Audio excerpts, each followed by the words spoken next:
بھینی سہانی صبحوں میں ٹھنڈک جگر کی ہے، کلیاں کھلی دلوں کی ہوائیں کدھر کی ہے۔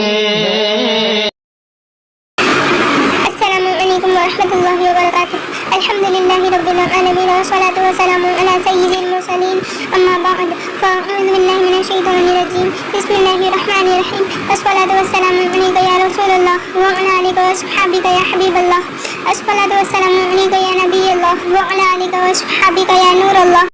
سوال 12 جلد 2 754۔ حضرت استوى علی العرش پر اہل سنت کا موقف اور عقیدہ بیان فرمائے، جزاک اللہ۔ جواب، بسم اللہ الرحمن الرحیم۔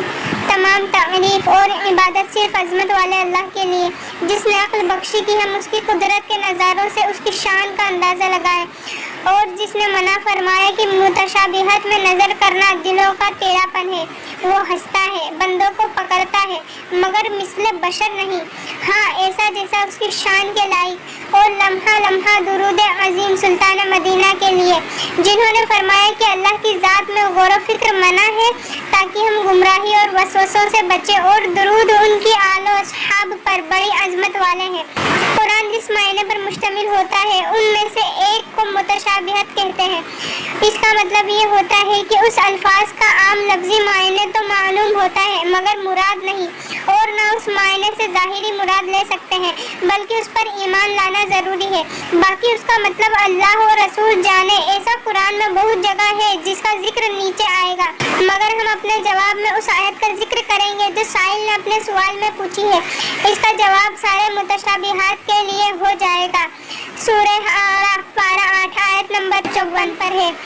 بے شک تمہارا رب اللہ ہے جس نے آسمان اور زمین 6 دن میں بنائے، پھر عرش پر استوا فرمایا جیسا اس کی شان کے لائق ہے۔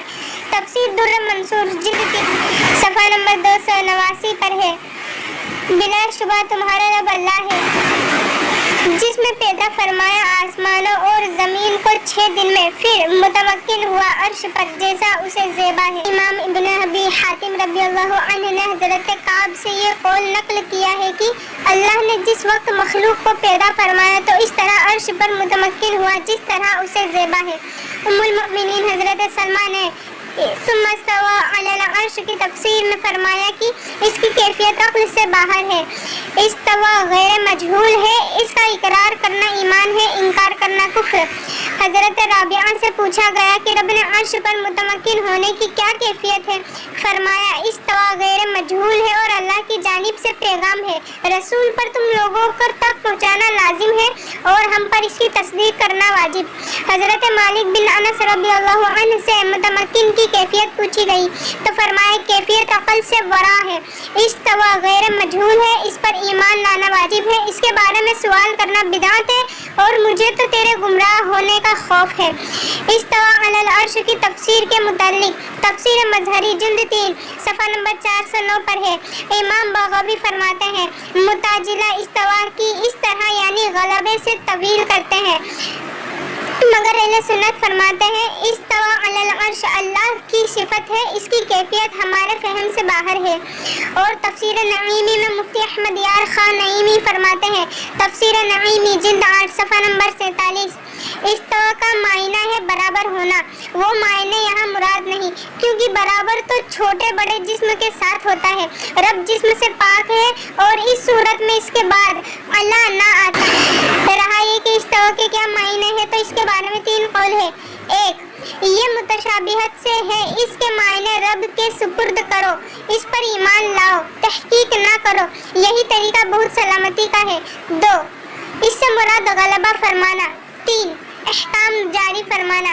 بس اس سے صاف ہے کہ ہمیں پہلے قول کی پیروی بہتر ہے کہ یہ متشابہات سے ہے، یعنی اس کے معنی نہیں کیے جائیں گے۔ اسی لیے اعلیٰ حضرت امام اہل سنت نے اس آیت کے ترجمے میں فرمایا اور عرش پر استوا فرمایا جیسا اس کی شان کے لائق، مگر کچھ دیوبندی عالموں نے اللہ کی ذات کے لیے یہ ترجمہ بھی کر دیا اور وہ متشابہات سے دھوکہ کھا گیا، یا پھر ان کو تفسیر کا علم نہیں تھا، اس کا ترجمہ کیا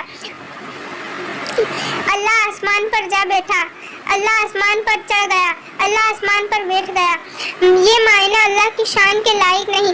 اول تو بیٹھنا چڑھنا جسم کے ساتھ خاص ہوتا ہے۔ اگر اللہ آسمان پر بیٹھ گیا تو اس کا مطلب ہوتا ہے کہ آسمان اللہ سے بڑا ہے۔ اگر آسمان بڑا نہیں تو سوال یہ ہے کہ جب آسمان بڑا نہیں تو اللہ کیسے بیٹھ گیا؟ اور جس جاہل نے اس کا ترجمہ یہ کیا کہ اللہ آسمان پر چڑھ گیا تو اس سے یہ لازم آ رہی ہے کہ اللہ ایک جگہ سے دوسری جگہ چڑھ گیا، تو پھر پہلی جگہ اللہ سے خالی، جبکہ مسلمان کا عقیدہ ہے کہ اللہ کی رحمت ہر جگہ ہے۔ جہاں معنی میں اللہ کی شان کے خلاف معنی بنتا ہو تو وہاں تعویل فرض ہے۔ استوا میں یہی سلامتی ہے کہ یہ حق ہے، کیسا حق اللہ جانے۔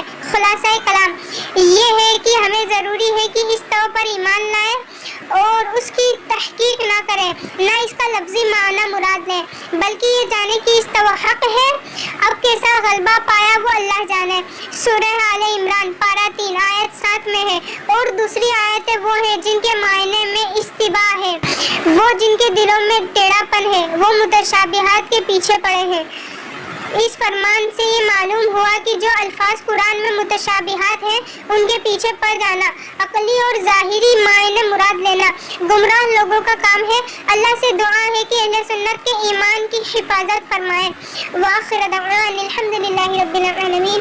السلام علیکم ورحمۃ اللہ وبرکاتہ۔ قدم قدم پہ کے ہر دم جان